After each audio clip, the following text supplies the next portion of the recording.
Welcome, Kanyakumari. Kanya, a virgin, Kumari, a girl, is also called as Cape Comorin, is a town in tip of Tamil Nadu, India, where the lands end. It is around 20 kilometers from Nagercoil. It is one of the most popular tourist destinations in India, where Triveni Sangamam, three oceans, namely Arabian Sea, Indian Ocean, and Bay of Bengal meet, and is also popular for its unique sunrise, sunset, and moonrise. On the shore of this town, a temple dedicated to the virgin goddess Kanyakumari is located, after which this town was named. It is one of the oldest and ancient cities of Tamil Nadu from the period of Sangam ages. This temple is around 3000 years old and is one of Shakthi Peethas, where goddess Sati, a form of Adi Shakti's spine area, fell and thereby creating a good Kundalini Shakti around this region. There are shrines inside this temple dedicated to Lord Ganesha, Goddess Kanyakumari, Balasundari, Vijayasundari, Lord Ayyappa Swami, and Lord Suryadeva. Inside this temple, located a well where water is still used for temple purposes. It is called by the name Moola Ganga Tirtham. History of the temple.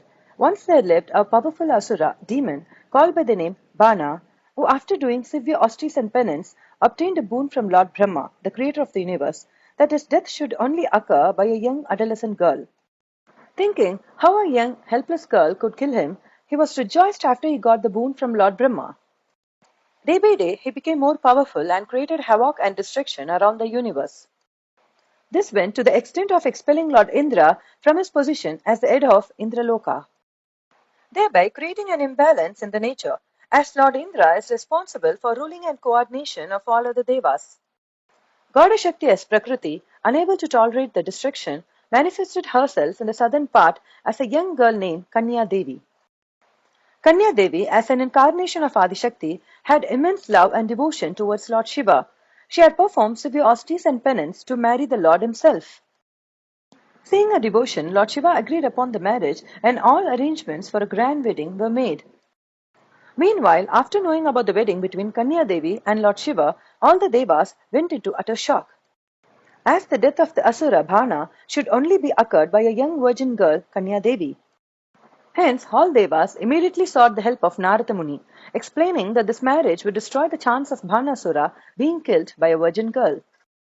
In order to prevent such disaster, and for the greater good, Narada Muni agreed to sabotage the wedding. First, Narada Muni went to Kanya Devi and tried to confuse her by telling that Lord Shiva was not at all interested in this marriage, and it is she who is after him. Believing Narada Muni's words, Kanya Devi asked him for help.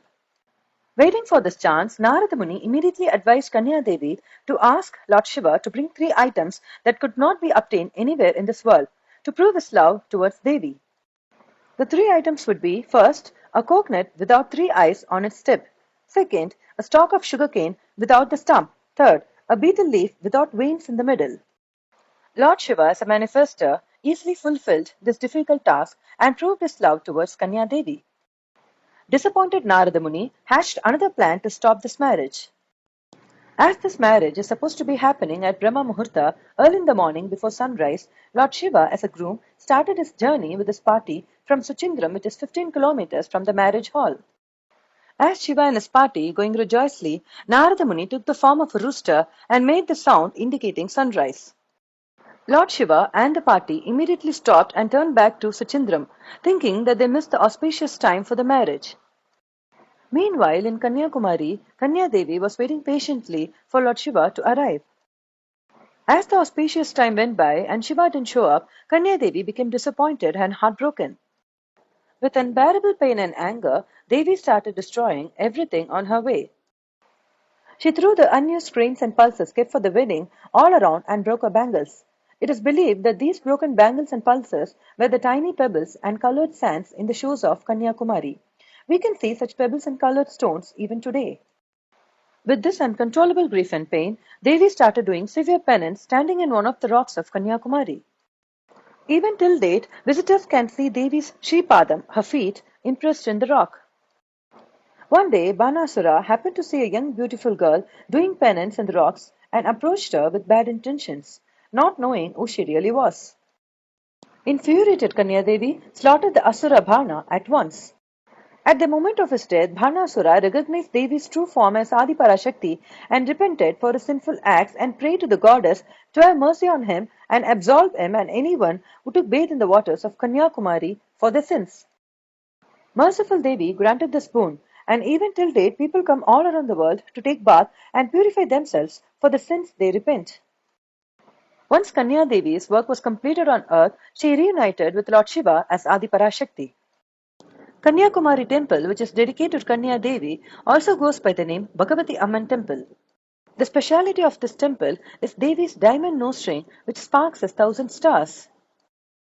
Legend states that the stone of the nose ring was obtained from King Cobra and that sparkles so brightly that ancient marines mistook for lighthouse and tried to dock and eventually wrecking the ship.